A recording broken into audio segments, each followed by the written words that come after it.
A co, jeśli Boże Narodzenie nie jest tym, czym myślisz? Co, jeśli 25 grudnia to nie data, to symbol?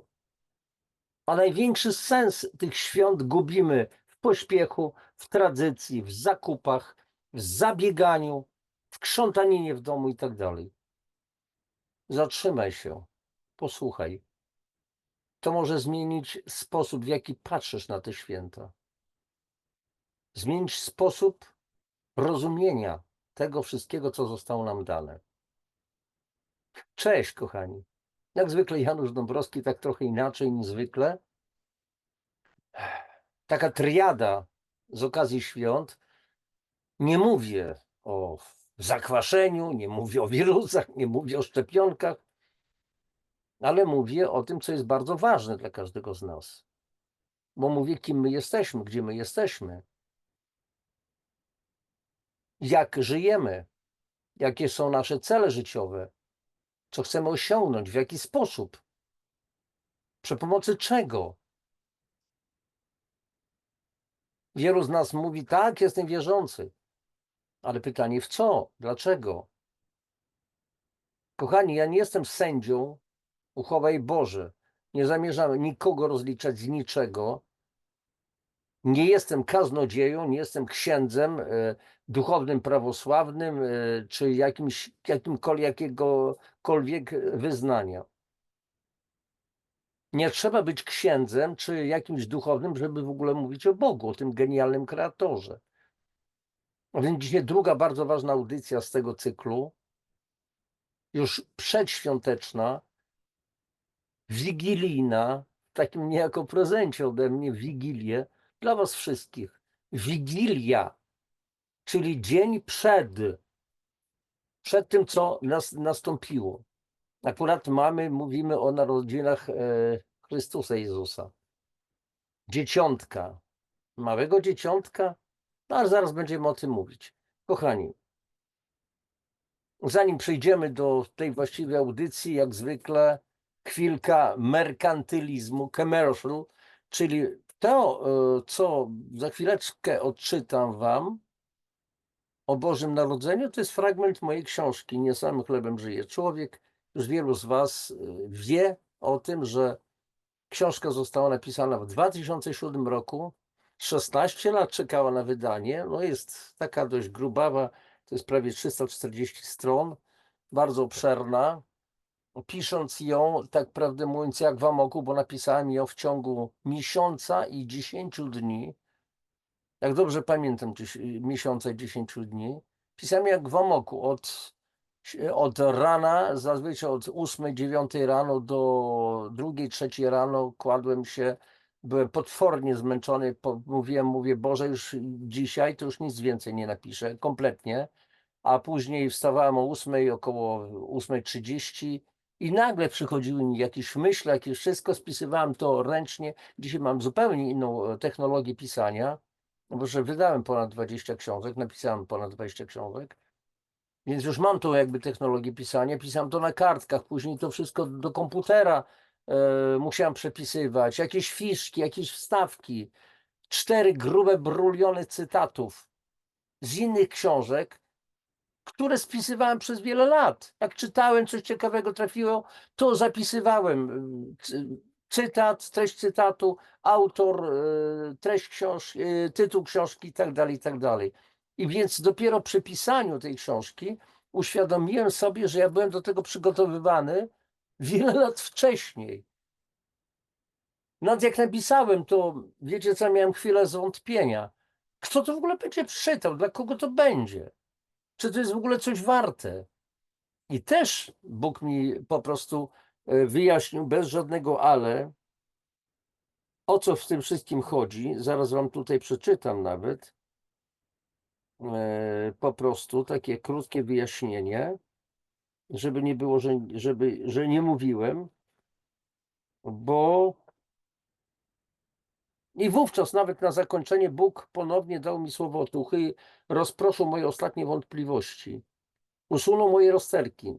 Znów niespodziewanie zajrzenie po raz kolejny już do przecudownych rozmów z Bogiem Donalda Neila Walsha i Bóg przemówił, tak uważam.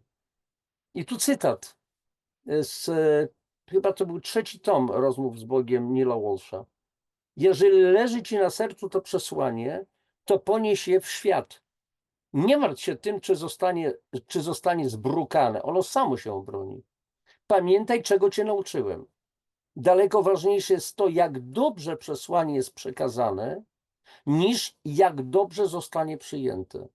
Wiedz także to, uczysz tego, co sam musisz opanować. Nie trzeba najpierw osiągnąć doskonałości, aby głosić doskonałość. Nie trzeba najpierw dostąpić duchowego mistrzostwa, aby głosić duchowe mistrzostwo. Nie trzeba najpierw wznieść się na najwyższy szczebel ewolucji, aby głosić najwyższy szczebel ewolucji. Staraj się tylko być szczery, autentyczny. Jeśli pragniesz naprawić rzekome krzywdy, podejmij stosowne działania. Zrób, co w twojej mocy i nie wracaj do tego więcej. Rozmowy z Bogiem, tom 3, Neil Donald Walsh. Tak to było. Kochani, zależy mi na tym, żeby ta książka trafiała do wielu, wielu ludzi. Jeżeli zechcecie, możecie oczywiście zamówić, jeżeli nie, to nie. Kochani, nie chodzi tylko o względy merkantylne. Chodzi mi o to przesłanie, które tam jest zawarte, o zrozumienie. To jest dla mnie podstawowy cel. Pieniądze są na drugim miejscu. Natomiast jest cały szereg innych książek, gdzie ja ciągle przemycam to, co w tej książce, ale też piszę oczywiście o zdrowiu. I teraz słuchajcie, żeby tutaj pokazać wam, jak zawsze już od pewnego momentu pokazuję, mam swoją własną stronę internetową www.januszdabrowski.pl. No, jest o mnie, publikacje, sklep. Jeżeli tu najedziecie, to są książki, jak klikniecie, to zaraz to się musimy wymienić, a więc pokazane są wszystkie książki, między innymi dwoje ostatnie moich dzieci, czyli Skazani na suplementację i Metamorfozy, format A4 nietypowa. No i tutaj między innymi właśnie książka Nie samym chlebem żyje człowiek. Jeżeli klikniecie w tą książkę, no to tu jest opis i tak dalej, i tak dalej. Bardzo, bardzo dokładnie można sobie po prostu zapoznać się i ewentualnie zamówić bez żadnego problemu. I jednocześnie proszę Was od razu o subskrypcję, o lajkowanie z góry, przypominam, ewentualnie komentarze pod audycją, kiedy już wysłuchacie tego wszystkiego do końca. Bo od Waszego działania, od Waszych subskrypcji, od Waszych lajków, od Waszych komentarzy, czasami jednego słowa, zależy jak algorytmy, powiedzmy, YouTube'a policzą, czy będą ten kanał będzie iść w górę, czy nie. I tak dzięki Wam już jest ponad 4000 subskrybentów, no 4000 chyba 60 albo 4059, było 60, później spadło i tam takie wahania, ale to już nieważne. Przechodzimy do tematu, więc bardzo proszę Was o po prostu wsparcie, bo bez Was nie będzie nic. Kochani, więc jeszcze raz udostępniam ekran i dzisiaj pomówimy sobie, jako że mamy Wigilię, 24 grudnia 2025 rok. Taki mój prezent pod choinkę dla Was. Jak to jest z tym Bożym Narodzeniem? Wspaniałe, cudowne, rodzinne święta. Jak każdego roku większość z nas obchodzi święta Bożego Narodzenia. Jest to absolutnie zrozumiałe dla całego chrześcijańskiego świata, w szczególności zaś dla katolików. W wielu rodzinach zaczyna się wówczas przedświąteczna gorączka. Stryjmy choinki, budynki pokrywają się kolorowymi iluminacjami. I to słuchajcie, już od listopada, nawet w październiku już pojawiają się. Komercja i komercja i komercja. Brzmią kolędy.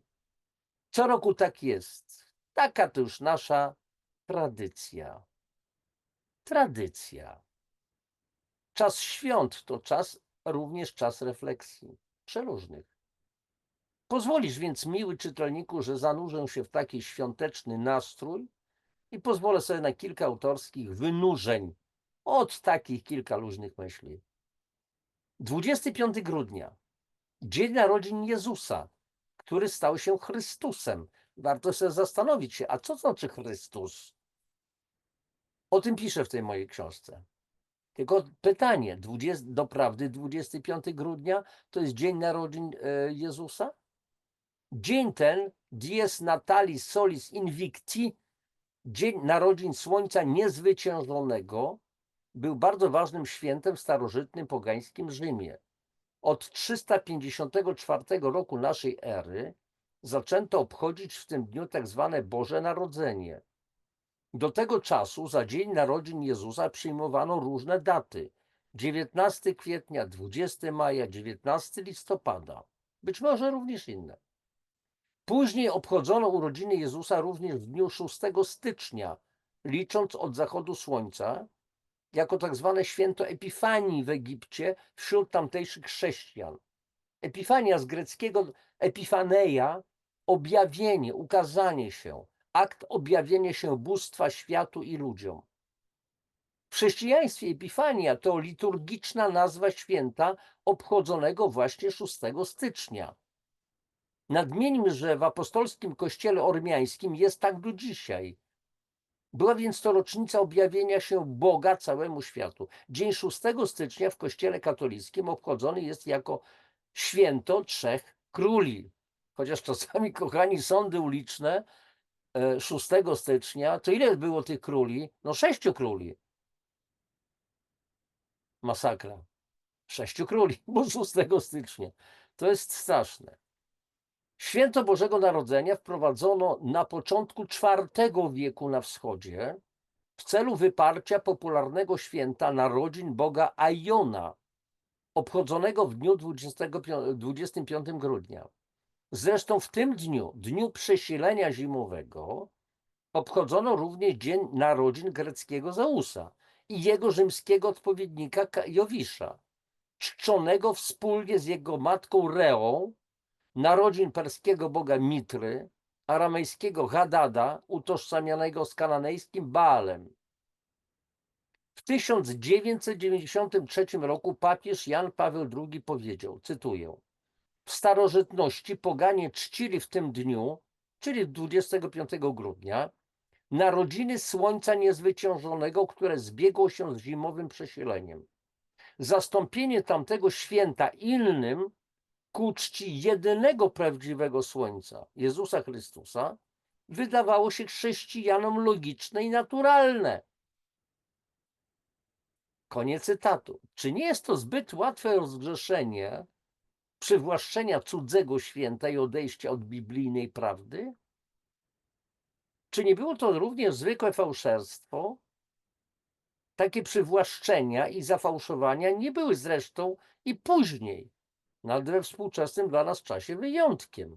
Bo na przykład, kochani, święto 1 maja, Dzień Pracujących Miast i Wsi, został przemianowany wiele już lat temu, jak komuna odeszła, załóżmy, że odeszła, na dzień świętego Józefa Robotnika. No więc jedno święto zamieniono na drugie w tym samym dniu, bo tak łatwo. I tu cytat. Prawdziwi wyznawcy Chrystusa powinni jednak pamiętać, że Jezus nigdy nie nakazał święcić swoich urodzin, a jedynie rocznicę swojej śmierci, czego skrupulatnie przestrzegali pierwsi chrześcijanie. A zatem konsekwentna wiara połączona z posłuszeństwem znaczy więcej niż wszelkie ofiary i święta. Natomiast odrobina kwasu, jak pisze apostoł, cały zaczyn zakwasza. To jest akurat fragment artykułu pana Bolesława Parmy, czy to już święta, w piśmie Fakty i Mity, numer 51 z 23 grudnia 2005 roku. Mamy więc święta. Szopka, sianko i dziecinna, bezradna dziecina, wśród baranów, osłów i pasterzy. Dziecina, mały Jezusek, bezradny, potrzebujący opieki, a później ścigany ponoć przez siepaczy Heroda.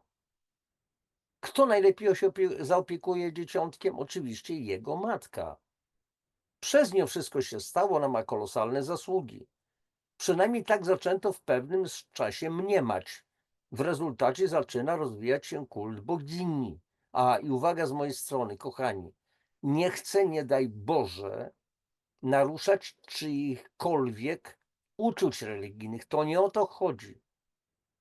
I tu jak często powtarzam, możecie to wszystko, co mówię, co cytuję, co przytaczam, co piszę, i tak dalej, co prezentuję, odrzucić w 100%, przyjąć w 100%, wziąć to, co chcecie, odrzucić to, co chcecie. To jest tylko wyłącznie moje. Może ono być w sprzeczności z oficjalną narracją, a dlaczego by nie? Ale to jest, mam prawo do własnego zdania. W rezultacie zaczyna się rozwijać kult bogini. W rezultacie również po wielu wiekach pojawiły się próby w Kościele katolickim uczynienia z Matki Jezusa współodkupicielki świata razem z Chrystusem Jezusem. Awans prostej, wspaniałej, pełnej ufności i wiary młodej dziewczyny na boginię. A co zrobił ostatnio nowy papież, obecny papież, amerykański papież? Oburzenie, zwłaszcza w polskim kościele, jest straszne. Ale wracamy do Matki Jezusa, do Maryi. Czy wyobrażała to sobie? Czy chciałaby tego w swojej skromności oddaniu Boga? I czy tak naprawdę rozumiała swojego syna, kiedy już jako dojrzały mężczyzna powrócił w rodzinne strony? Czy rozumiała jego przekaz, jego naukę? Bardzo go kochała, to pewne. Czy jednak miała świadomość, pełną świadomość tego, kim tak naprawdę jest jej syn i co przekazuje światu? A my, czy naprawdę wierzymy, że Jezus był zdolny do czynienia dzieł, które nazywamy cudami? I co oznaczały Jego słowa dotyczące tych cudów skierowane do każdego z nas? Te i większe rzeczy czynić będziecie i bogami jesteście. Jak to rozumieć? Obchodzimy więc pamiątkę narodzin Jezusa. Czym są dla nas te święta? Pogonią za prezentami, za wszelkimi zakupami, umożliwiającymi tylko odpowiednie przybranie świątecznego stołu, umęczeniem naszych kobiet, przede wszystkim kobiet, które starają się by jak najlepiej przygotować święta? A cóż to oznacza najlepiej? Czy chodzi wyłącznie o bogactwo potraw na stole, o wypasione prezenty, o napchane do granic wytrzymałości brzuchy, o zanucenie kolęd, bo jest wówczas tak fajnie, tak miło, bo taka jest nasza tradycja, bo takie są wymogi wiary? Potężne lobby przemysłowo-handlowe poniekąd na spółkę z instytucjonalnymi kościołami nakręcają falę zakupów, falę bezmyślnej konsumpcji, wyścigi do lady. Zastaw się, a postaw się. Czy dlatego, bo trzeba pokazać się, udowodnić, że nam się dobrze powodzi, dowartościować się w ten sposób? Później opłatek, cmok, cmok, życzenia, z pewnością z jak najlepszymi intencjami. Tylko gdzie w tym wszystkim tak naprawdę wymiar duchowy tego święta? Jak je spędzamy? Gdzie i z kim zjadamy wigilijny posiłek? A pierwszy dzień świąt? Oczywiście u nas, ale na drugi dzień przychodzicie do nas. Tak wymieniamy się zazwyczaj zaproszeniami z bliskimi. Spędzamy później długie godziny przy jedzeniu i wódeczce. Po świętach często narzekamy, że znów było jak co roku obżarstwo, zmęczenie, świąteczne kredyty, które trzeba będzie spłacać przez najbliższy rok. Czy przy naszych stołach rozmawiamy o sprawach dla nas najważniejszych, o sprawach duchowych? O czym tak naprawdę dziś rozmawiamy? Czy Chrystus Jezus jest z nami przy naszych stołach? A jeśli Chrystus, to dokładnie kto? Konkretna osoba z krwi i kości? Czy mógłby być w wielu domach jednocześnie? Jak to rozumiemy? Święto Bożego Narodzenia. Kilka dni świąt. A co ze wszystkimi naszymi pozostałymi dniami? Czy nie należy ich święcić? Przecież każdy dzień jest darem dla nas. Niesie zawsze coś nowego, daje szansę na wspaniałe przeżycia, nauczenia się, zdobycia doświadczeń, dawania i brania. Powróćmy do Bożego Narodzenia. Czy została już tylko tradycja? Czy wystarczy spełniać martwą literę ustanowionych wymogów, aby uważać, że jest się ok? Czy nie jesteśmy zbyt leniwi? Czy nie jest tak, że po prostu oddajemy najbardziej istotne sprawy w cudze ręce? Bo czyż kapłani są odpowiedzialni za nasze życie i nasze zbawienie? A czymże jest to zbawienie? I na czym ma polegać? I co mamy zrobić, aby być zbawionym? Zbawionym od czego i przez kogo? Pytania, pytania, pytania. Może warto je zadać. Może warto było je zadać. Jeśli pytań nie stawiamy, nie mamy szansy na odpowiedź. Dlatego zawsze pytanie jest najważniejsze. Kto pyta, nie błądzi. I nie ma głupich pytań, jedynie odpowiedzi mogą być głupie. Pozwól, że złożę Ci teraz życzenia. Życzę Tobie tego samego, co i sobie. Życzę Ci więc, miły czytelniku, Wy wszyscy, którzy tego słuchacie, co oglądacie, życzę Wam, abyście zadawali pytanie, uzyskiwali na nie odpowiedzi. Życzę Wam, abyście w ten sposób budowali siebie. Poznawali uniwersalną naukę, czy to Chrystusa Jezusa, czy to innych wielkich nauczycieli ludzkości. Uwierzyli, że jesteście dziećmi Boga. Allaha Manitu, genialnego kreatora, wszechmocnej, wszechogarniającej inteligencji. Po prostu Boga. Z wszelkimi przymiotami, z całym potężnym, danym każdemu z nas potencjałem ogromnych możliwości, talentów, wszelkich zdolności. Życzę Wam, abyście umacniali wiarę w to codziennie, w każdej chwili. Wznośmy się wspólnie ponad nasze ludzkie ułomności i przywary. Usuńmy z siebie wszelkie czernie, szarości i wszelki lęk tego najgorszego naszego wroga, lęk, strach zaszczepiony w nas i codziennie system usiłuje w nas to zaszczepić. Przesyćmy się miłością Boga i wiarą Chrystusa Jezusa. Ufaj i miej nadzieję, to wiara nas prowadzi. Stańmy się istotami boskimi, bo to nasze dziedzictwo dzieci Bożych. Tylko w wewnętrznej jedności z Bogiem jesteśmy stwórcami doskonałości i piękna. Wkraczajmy z Bogiem w każdy nowy rok, w każdy święty, powszedni dzień. Jeżeli Bóg z nami, to któż przeciw nam? Wszystkiego najlepszego Wam, kochani, życzę. Zatrzymuję udostępnienie. Zdaję z tego sprawę, że ta audycja może niektórym z Was trochę namieszać, wzbudzić wręcz niechęć być może do mnie, co ja tutaj tworzę, kim to ja jestem i tak dalej. Nikim, jestem zwykłym człowiekiem, zwykłym facetem, jak wielu z Was. Tyle tylko, że mam takie myśli. Wielu z Was może ma, może nie ma takich myśli, może podobne. I wydaje mi się, że tak sądzę, że powinniśmy się tymi myślami dzielić. Dokonywać pewnych refleksji, po co żyjemy, dlaczego żyjemy, jaki jest cel naszego życia, co chciał nam przekazać Jezus. Niektórzy doszukują się, żądają wręcz materialnych dowodów istnienia Jezusa. No, dla mnie to jest śmieszne, żałosne. Jaka materia? Jeżeli wiemy to, co pozostawił, najważniejsze wskazania, miłujcie się,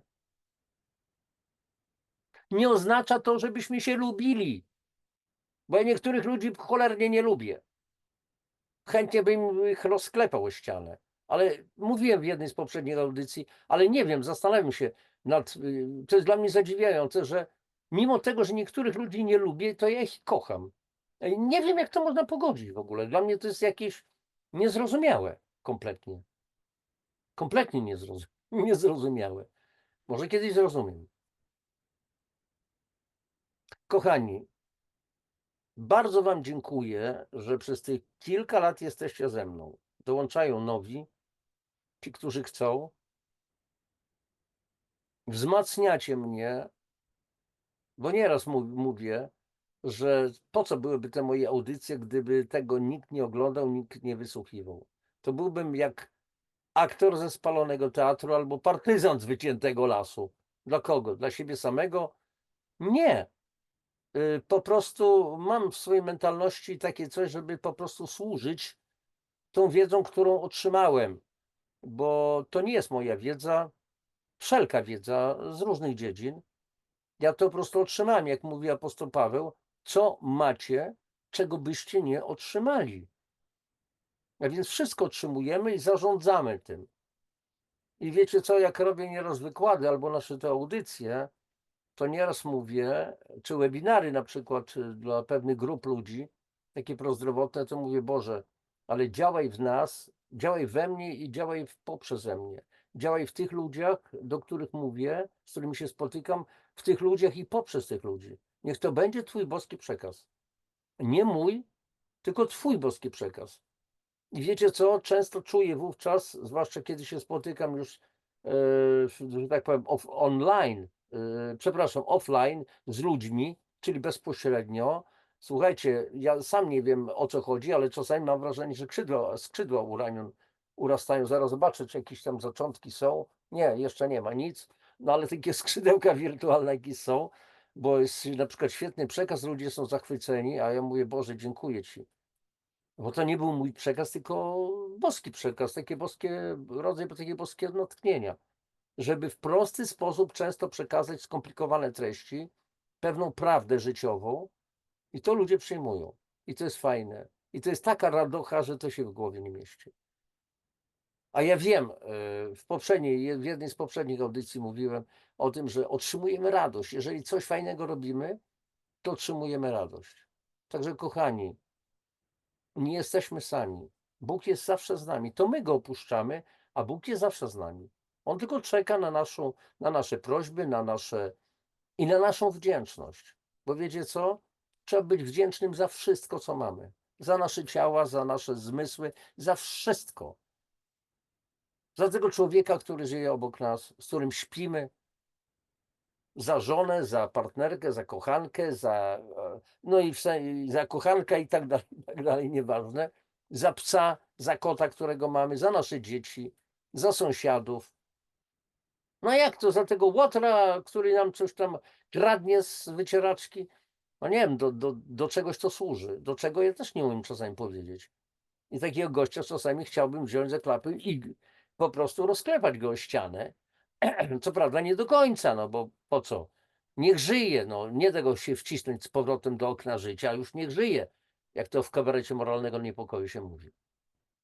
Ale naprawdę, nawet z tymi obwiesiami, do czegoś są nam potrzebni, być może, żeby nas czegoś nauczyć, jak reagować, jak się nie mścić, owszem, zareagować można, ale się nie mścić, jak przechodzić do porządku dziennego, albo jak się chronić, oddać to na przykład Bogu. Ja często to robię. I wtedy jakimś cudem, a właśnie jakimś cudem, wszystko się po prostu rozmywa. A więc na zakończenie, kochani, ufaj i miej nadzieję. Ufajcie i miejcie nadzieję. To wiara nas prowadzi. Już niektórzy z was wiedzą, że to hasło, te słowa otrzymałem wiele, wiele lat temu. Te słowa mnie już od wielu lat prowadzą przy życie. I bardzo często przy różnych okazjach przekazuję to innym, wam. Ufaj i miej nadzieję, to wiara nas prowadzi. Wszystkiego najlepszego wam życzę. Papatki. Dobrych świąt, wszystkiego dobrego. Dobrej, przemiłej atmosfery. Bądźcie z Bogiem wszyscy. Papatki. Pa.